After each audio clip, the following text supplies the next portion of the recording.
शालिनी। मैं 11th class students के लिए केमिस्ट्री का न्यू सेशन स्टार्ट करने जा रही हूँ, जिसमें मैं ऑर्गेनिक केमिस्ट्री के हाइड्रोकार्बन से स्टार्ट कर रही हूँ। मैं IUPAC नामकरण पढ़ाऊँगी सबसे पहले। उससे पहले कुछ बेसिक टर्म्स के बारे में देख लेते हैं। सबसे पहले देखते हैं रसायन विज्ञान के बारे में। फ्रेंड्स, हम रसायन विज्ञान पढ़ने जा रहे हैं, इसलिए हमको रसायन विज्ञान की डेफिनेशन आनी चाहिए। तो रसायन विज्ञान की वह शाखा जिसके अंतर्गत किसी तत्व या पदार्थ के रासायनिक गुणों जैसे ऊर्ध्वपातन, गलनांक, क्वथनांक आदि का अध्ययन किया जाता है, रसायन विज्ञान कहलाती है। मुख्यतः रसायन विज्ञान की कई शाखाएं हैं। खगोल विज्ञान हो गया, बायोकेमिस्ट्री हो गया, कृषि विज्ञान हो गया, बहुत सारी। लेकिन हम यहाँ पे रसायन विज्ञान की 3 शाखाओं का अध्ययन करेंगे। 3 शाखाएं कौन कौन सी हैं? रसायन विज्ञान भौतिक रसायन, अकार्बनिक रसायन और कार्बनिक रसायन। भौतिक रसायन तत्व के भौतिक गुण जैसे ताप, दाब आदि का अध्ययन किया जाता है भौतिक रसायन के अंतर्गत। अकार्बनिक रसायन इस शाखा के अंतर्गत कार्बन के अतिरिक्त अन्य तत्वों का अध्ययन किया जाता है। और कार्बनिक रसायन इस शाखा के अंतर्गत मुख्यतः कार्बन, हाइड्रोजन और ऑक्सीजन से बनने वाले यौगिक और उनके गुणों का अध्ययन किया जाता है। आते हैं कार्बनिक रसायन की तरफ, क्योंकि हमें कार्बनिक रसायन पढ़ना है। सर्वप्रथम कार्बनिक यौगिक जीवन की उत्पत्ति से संबंधित होता था। ऑर्गेनिक से ऑर्गेनिक बना, इसी कारण इसे ऑर्गेनिक केमिस्ट्री कहा गया। फ्रेंड्स, बर्जीलियस का जैव शक्ति सिद्धांत देखते हैं। बर्जीलियस एक साइंटिस्ट थे जिन्होंने कहा कार्बनिक यौगिक केवल जीवों से प्राप्त किया जा सकता है, इन्हें प्रयोगशाला में नहीं बनाया जा सकता। इस सिद्धांत को जैव शक्ति सिद्धांत कहा गया।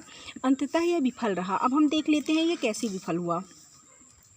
होलर ने सन 1828 में अकार्बनिक पदार्थ अमोनिया, जिसका सूत्र होता है NH3, तथा हाइड्रोजन साइनेट, जिसका सूत्र होता है HCNO, को लेकर गर्म किया तो अमोनियम साइनेट, जिसका सूत्र होता है NH4CNO प्राप्त हुआ। अब देख लेते हैं, ये रहा हमारा अमोनिया NH3, ये रहा हमारा हाइड्रोजन साइनेट HCNO। इसे गर्म करने पर, ये गर्म करने का साइन है, गर्म करने पर हमें अमोनियम साइनेट प्राप्त हुआ। अमोनियम साइनेट जिसका सूत्र है NH4CNO। नेक्स्ट, इसे फिर से गर्म किया गया और गर्म करने पर हमें यूरिया प्राप्त हुआ NH4CNO। इसे गर्म करने पर यूरिया NH2CO NH2 प्राप्त हुआ। इस प्रकार होलर ने सर्वप्रथम कार्बनिक यौगिक यूरिया का निर्माण कर जैव शक्ति सिद्धांत को विफल कर दिया। अब जब होलर ने जैव शक्ति सिद्धांत को विफल कर दिया तो अनेक साइंटिस्ट इस पर वर्क करने लगे। जैसे पोलवे ने एसिटिक अम्ल का निर्माण कर दिया, बर्थेले ने मीथेन गैस का संश्लेषण कर दिया। इस प्रकार से आधुनिक कार्बन रसायन की नींव पड़ गई। अब हम पढ़ते हैं आधुनिक कार्बनिक रसायन के बारे में। वह रसायन जिसके अंतर्गत कार्बन, हाइड्रोजन तथा ऑक्सीजन एवं उससे बनने वाले यौगिकों के गुणों का अध्ययन किया जाता है, कार्बनिक रसायन कहलाता है। फ्रेंड्स, अब हम कार्बनिक रसायन पढ़ने जा रहे हैं, इसलिए हम पहले कार्बन के बारे में कुछ चीज़ें देख लेते हैं। कार्बन, इसका रासायनिक चिन्ह होता है C, परमाणु संख्या 6 होता है, इलेक्ट्रॉनिक विन्यास होता है 1s2, 2s2, 2p2 और ये p ब्लॉक एलिमेंट है। इसका जो इलेक्ट्रॉनिक संरचना ऐसे होता है, ये 2 कक्षक है इसमें, क्योंकि 1s2 और 2s2, 2p6 मतलब 1 और 2। पहले में 1s2 1 2 और दूसरे में 2 2 4 1 2 3 4। अब हम देख लेते हैं समस्थानिक। फ्रेंड्स, समस्थानिक ऐसे रूप होते हैं जिनके इलेक्ट्रॉनिक नंबर तो सेम होते हैं, लेकिन इलेक्ट्रॉनिक मास डिफरेंट होते हैं। जैसे यहाँ पे हम देख लेते हैं, ये तीनों कार्बन के इलेक्ट्रॉनिक नंबर 6 6 6 है और मास 12 13 एंड 14 है। ओके,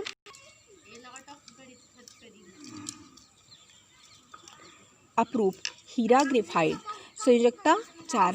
कार्बनिक यौगिक के गुण देख लेते हैं। इनके निम्न गुण हैं। पहला, कार्बनिक यौगिक बहुत सारे यौगिक बनाते हैं। फिर दूसरा, इनमें श्रृंखलन की प्रवृत्ति होती है, मतलब इनमें कई यौगिक जुड़ सकते हैं। फिर कार्बनिक यौगिक जटिल संरचना होती है, मतलब बहुत कठोर संरचना होती है। कार्बन बंध कोण होता है 80 से 85 किलो कैलोरी प्रति मोल।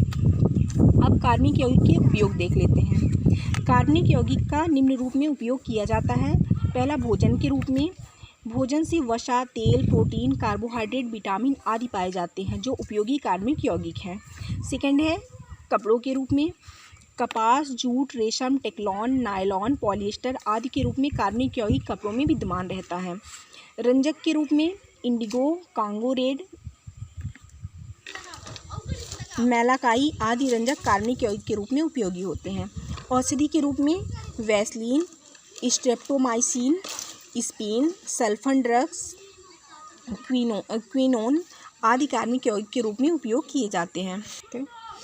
इत्र के रूप में कैम्पन जैसे आदि कार्बनिक यौगिक इत्र के रूप में उपयोग किए जाते हैं। विस्फोटक पदार्थ नाइट्रोग्लिसरीन, डायनामाइट, TNT मतलब ट्राईनाइट्रोटॉलुइन, ट्राईनाइट्रोबेंजीन आदि कार्बनिक यौगिक विस्फोटक पदार्थ के रूप में उपयोग किए जाते हैं। ईंधन के रूप में लकड़ी, स्प्रिट, मिट्टी का तेल, पेट्रोल आदि कार्बनिक यौगिक ईंधन के रूप में उपयोग किए जाते हैं।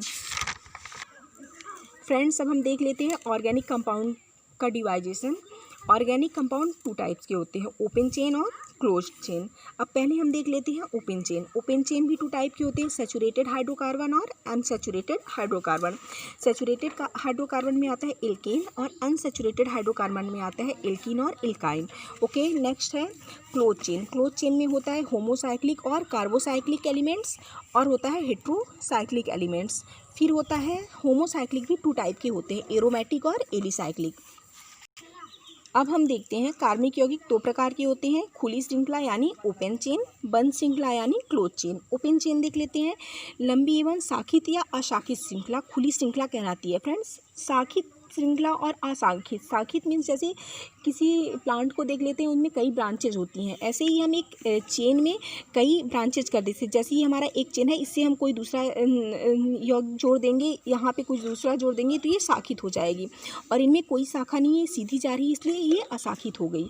अतः ओपन चेन का एग्जाम्पल क्या हो गया हमारा, एथेन हो गया।